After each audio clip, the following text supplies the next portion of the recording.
ദുരന്തമുഖങ്ങളിൽ ആദ്യമെത്തുന്ന fire force സേനയ്ക്ക് കൂടുതൽ കരുത്തേകാൻ 1000 ഹോംഗാർഡുമാരെ നിയമിക്കാൻ നടപടി സ്വീകരിക്കുമെന്ന് ആഭ്യന്തരമന്ത്രി രമേശ് ചെന്നിത്തല. സൈനിക സേവനത്തിൽ നിന്ന് വിരമിച്ചവരെയാണ് ഹോംഗാർഡുമാരായി പുതുതായി നിയമിക്കുകയെന്നും മന്ത്രി വാർത്താസമ്മേളനത്തിൽ പറഞ്ഞു. കേരള ഫയർ ആൻഡ് റെസ്ക്യൂ സർവീസസിന്റെ പ്രവർത്തനശേഷി കൂടുതൽ ശക്തിപ്പെടുത്തുന്നതിന്റെ ഭാഗമായി സൈനിക സേവനത്തിൽ നിന്ന് വിരമിച്ച 1000 പേരെ ഹോംഗാർഡുമാരായി പുതുതായി നിയമിക്കാൻ നടപടി സ്വീകരിക്കുമെന്ന് ആഭ്യന്തരമന്ത്രി രമേശ് ചെന്നിത്തല വാർത്താസമ്മേളനത്തിൽ പറഞ്ഞു. ദുരന്ത നിവാരണ പ്രവർത്തനങ്ങൾക്കും ട്രാഫിക് ഡ്യൂട്ടി ഉൾപ്പെടെയുള്ള സേവന പ്രവർത്തനങ്ങൾക്കുമാണ് ഇവരെ വിന്യസിക്കുക. സംസ്ഥാനത്ത് വർദ്ധിച്ചുവരുന്ന ദുരന്ത സാഹചര്യങ്ങളും പൊതുസുരക്ഷാ ആവശ്യങ്ങളും കണക്കിലെടുത്താണ് തീരുമാനമെന്നും മന്ത്രി കൂട്ടിച്ചേർത്തു. അതുപോലെ തന്നെ പുതുതായി 1000 ഹോംഗാർഡുകളെ നിയമിക്കാനുള്ള തീരുമാനം ഇന്ന് എടുത്തിട്ടുണ്ട്.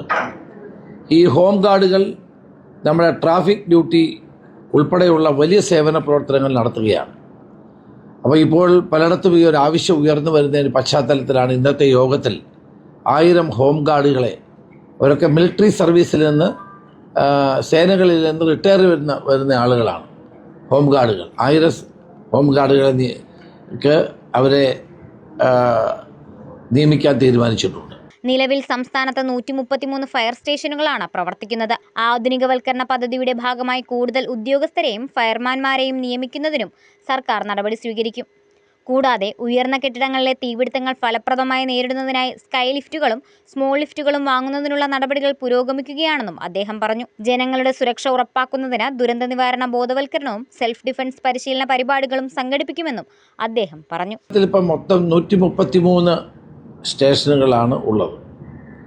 അവിടുത്തെ പ്രവർത്തനങ്ങളൊക്കെ ഞങ്ങളൊന്ന് വിലയിരുത്തി. അതുപോലെ തന്നെ പുതിയ സ്കൈ ലിഫ്റ്റ്, അതാണ് ഏറ്റവും ആവശ്യം. ഇപ്പം കേരളത്തിൽ ഏറ്റവും കൂടുതലുള്ളത് ഹൈറൈസ് ബിൽഡിങ്ങുകളാണ്. ഈ ഹൈറൈസ് ബിൽഡിങ്ങുകളിൽ തീപിടുത്തമുണ്ടായാൽ ഫലപ്രദമായി അതിനെ നിയന്ത്രിക്കാൻ ആവശ്യമായ സ്കൈ ലിഫ്റ്റ് നമുക്കില്ല.